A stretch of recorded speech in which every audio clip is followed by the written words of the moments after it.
So we're standing on the River Raisin battlefield, which was the worst massacre in U.S. history. And they call it a massacre because it was the Native Americans who won the battle. The British were also present fighting the American Kentucky boys. So it was the Potawatomi and multiple other tribes, along with Chief Tecumseh, who battled the boys in blue from Kentucky, and they whooped them. So I'm just going to show you some of this battlefield. Tecumseh was Shawnee, and he was actually adopted by my grandfather, Chief Blackfish. Well, my great-great-great-great-great-great-grandfather, Chief Blackfish, the Shawnee warrior, who kidnapped Daniel Boone and named him Big Turtle. The same. And they're trying to turn this whole area into a historical monument, essentially. But I want to show you some of the messed up features of how they report history. Just barely missed this hanging electrical wire. Could have died. So this land in southeast Michigan that I'm standing on is the traditional homeland of the Potawatomi, the Three Fires Confederacy, the Anishinaabe people.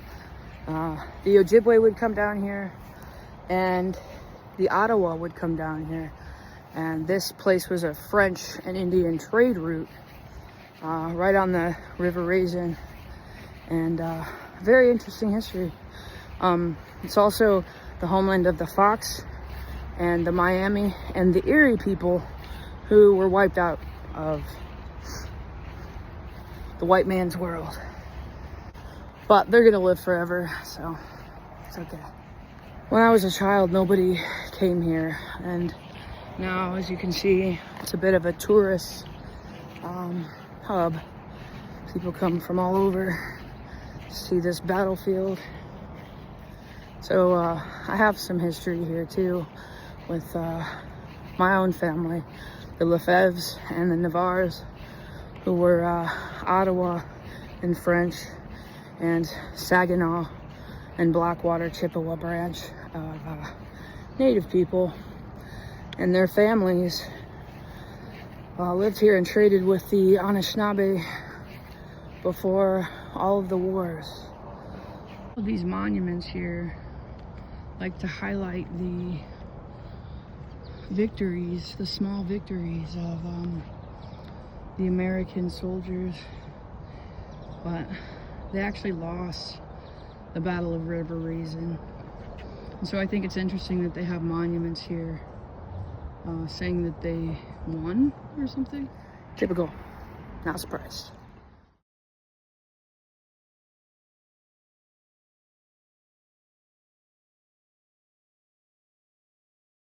So this is my hometown. I was never really interested in my heritage or the history of this place, because I got out of here as soon as I could basically crawl or buy my own ticket out of here. And just gonna kind of show you what they've done to this place. This used to just be nothing really but just shrubs growing up over this battlefield and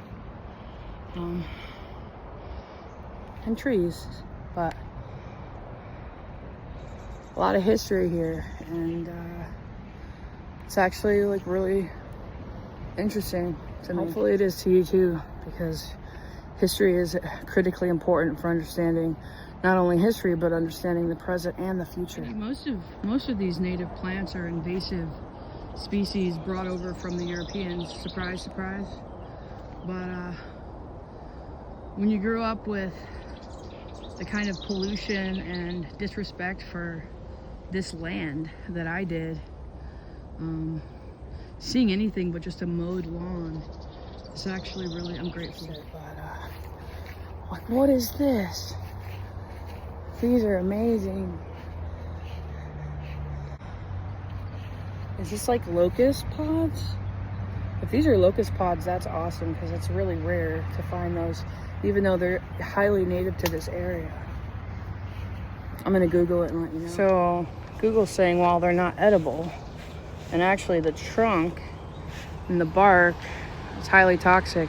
What a cool plant. And look at all this beautiful ground covering.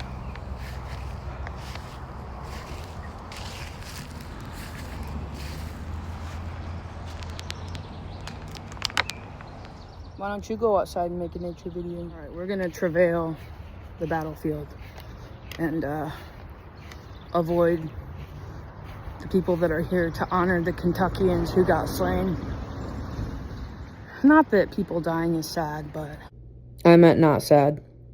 Lest we have to remind everybody that the Native Americans had more than a right to defend themselves.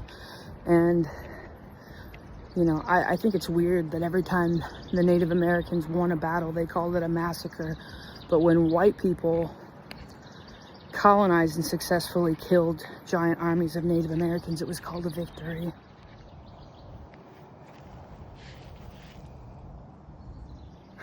There's so many invasive species in this area, and they have successfully destroyed so much of the natural habitat of a lot of these places. But it's really sad. All these sumac trees. It looks like staghorn sumac, but because it's a little bit fuzzier, that looks like staghorn sumac. And the Anishinaabe people would take that sumac and make a type of lemonade with it. Minus the lemons. During the summertime. Refreshment. I like to smoke it myself.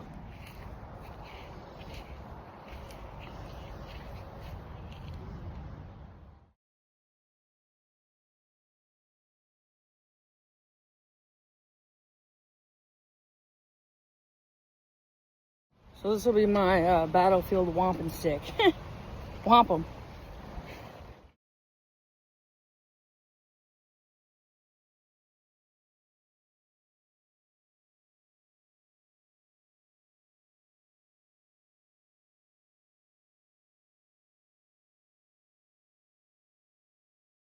Says elements of the 17th Infantry were camped in an open field just north of here when the British and Indians launched their surprise counterattack at dawn on January 22nd, 1813.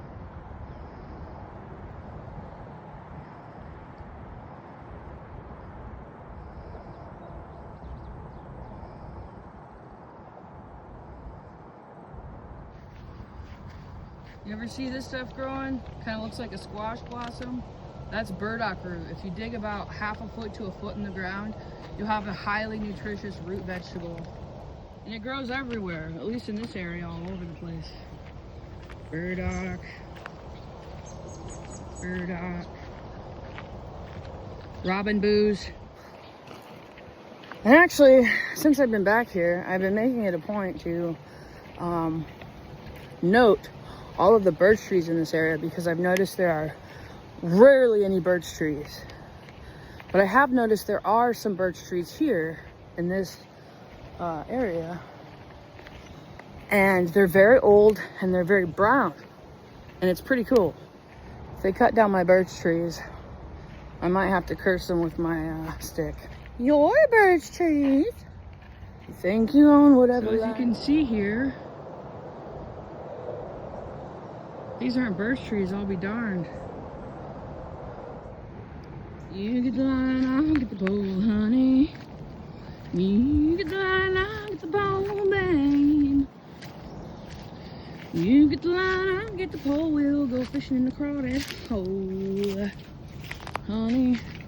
Sugar baby mine.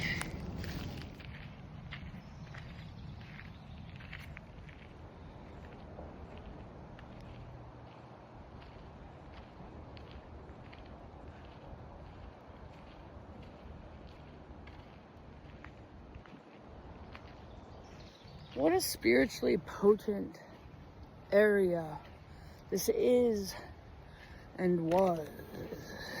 Saying that it's a travesty what happened here is an understatement. Abomination sounds about right.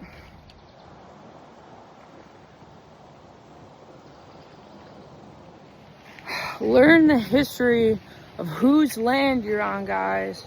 What happened here? Who died here? Who was in the right? here, wherever you are.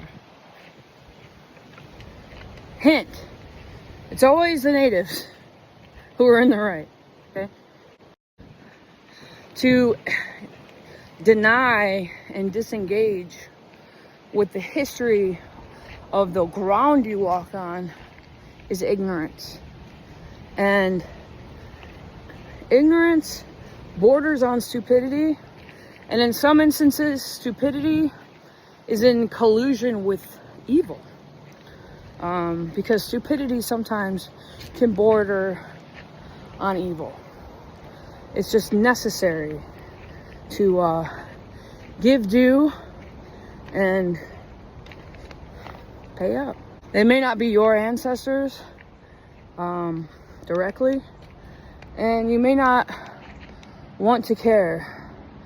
You might be tired of caring. However, just offer some tobacco to the land around you and see how your life changes.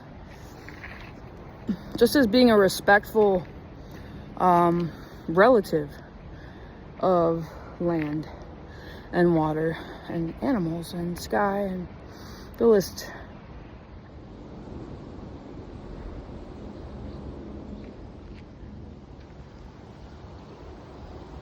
And your ancestors are from Europe. If you can't go to Europe, I would encourage you, before you try to engage with European spirituality, not in a guilty way, but in a reasonable way. Make an effort to connect with the indigenous aspects and principles of where you live. It's the respectful thing to do. You would want the same thing. About your Kentucky ancestors truly that died in this field.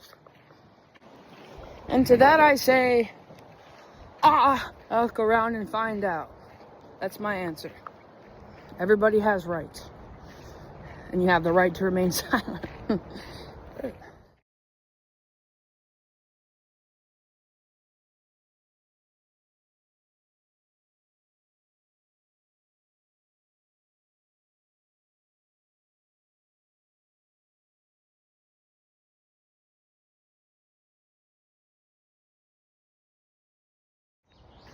You guys want to go see the George Custer statue standing in the town square? You guys want to go see his 3 houses that he owned in this area? Episode 2. Put that in your pipe and smoke it.